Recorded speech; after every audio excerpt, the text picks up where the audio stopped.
I, as a visually impaired actor, want to play these where my disability has nothing to do with the story, it's just incidental. There needs to be a far wider conversation and a lot more representation. Instead of having one accessible performance for a show, I would make all the performances accessible.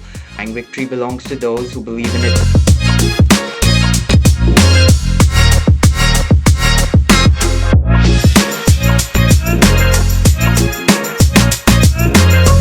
This will be my, as you correctly said, this will be my first time at the Edinburgh Fringe Festival. So I'm very excited for that. That alone makes it something that's very meaningful for me. So yeah, just getting the opportunity to debut in the Edinburgh Fringe on its own is very, very special for me.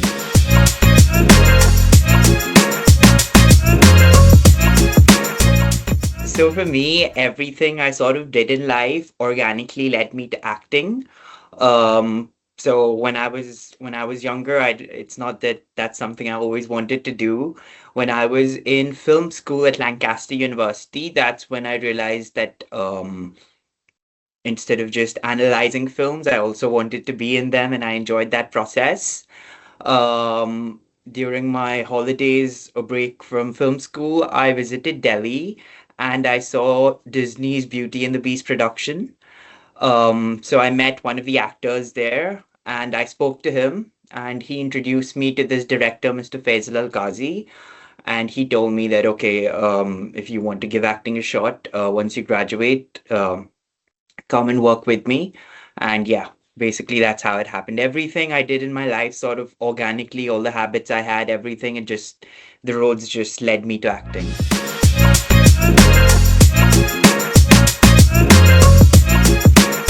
So that's a very good question. Generally, I play a lot of sighted characters. So my preparation usually isn't affected greatly. It's script analysis. You do a lot of background and character work. A lot of acting techniques you put into it. You do the voice work. The only thing is, before we perform, I usually go to the venue. I'll get a good idea of the stage and my surroundings. In rehearsal, I'll try and have this thing sort of blocked in my head, my spatial relation to all the other characters. One of the first plays I did was A Tale of Two Cities, the musical. So it was a very large ensemble play, and there was a lot of movement and dancing happening on the stage. So just being spatially aware and knowing where everything is and where everyone is, that helps me. But apart from that, nothing else that's different.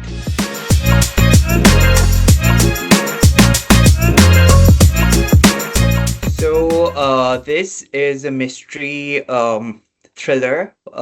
It's inspired by film noir and new Hollywood cinema style storytelling. Um, so it basically holds a mirror up to society and says that, look, okay, we know right now the situation in Iran, it's front page news, so everyone knows about um, the Shah of Iran and the Ayatollah, the Iranian Revolution. But what got us over here? Because Iran had a democratically elected leader who was Western educated, very sort of Western facing leader. They had a country which is rich in natural resources, oil. Um, so what went wrong, basically? How did we come to this place that we are in now? And my story uses this detective private eye character of Samuel Spade from the 1930 novel Maltese Falcon to sort of investigate the story. He's meeting a friend for a drink, and then something goes wrong, and then it leads him to this path of investigating uh, what went wrong. And it really tries to hold a mirror up to society. And film noir in New Hollywood cinema is generally about unhappy men who are really affected by the unjust world that they're living in. And yeah, it's a story about that.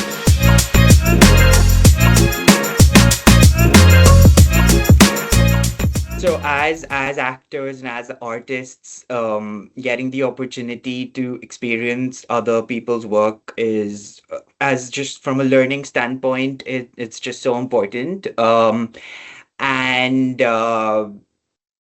when I a lot of the theater which I used to sort of watch, it wasn't accessible for me.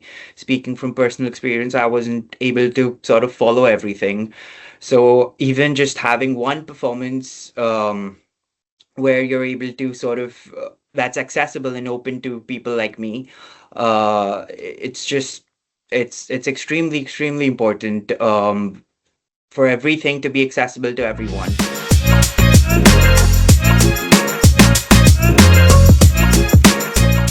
There needs to be a lot of more conversation about making things accessible and, just having more representation, because how many films and stories do you see with visually impaired people and or disabled people? And there's so many of us in society. So there needs to be a far wider conversation and a lot more representation. And companies like Extant are, I think they're pioneering this work. It was set up in 1997, and from then till now, I've worked with Extant on quite a few other projects and just giving a platform to people to do these things. And in India as well, I was working with the Ruchika theater group. So there are theater companies there, there are conversations, but it needs to increase a lot more.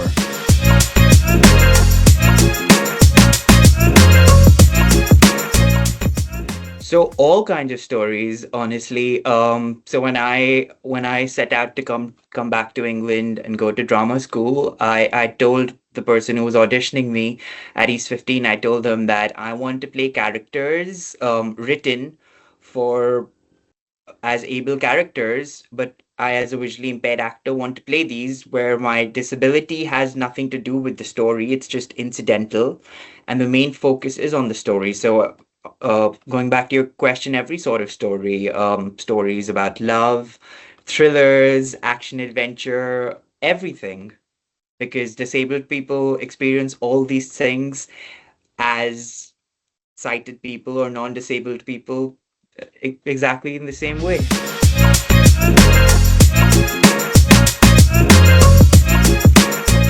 If I could change something, definitely having a lot, instead of having one accessible performance per show, I would make all the performances accessible.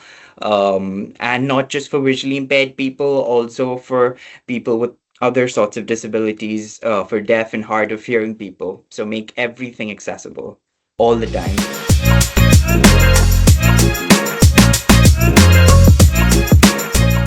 My work, this specific story holds up a mirror to society and gives people these 2 points. So I hope they have something to think about what's gone wrong, and how, going looking ahead to the future, how can we correct this thing? And yeah, so I hope to leave people with this burning question of, with two equally compelling viewpoints, that okay, we've got it wrong here, and then how can you improve things looking ahead?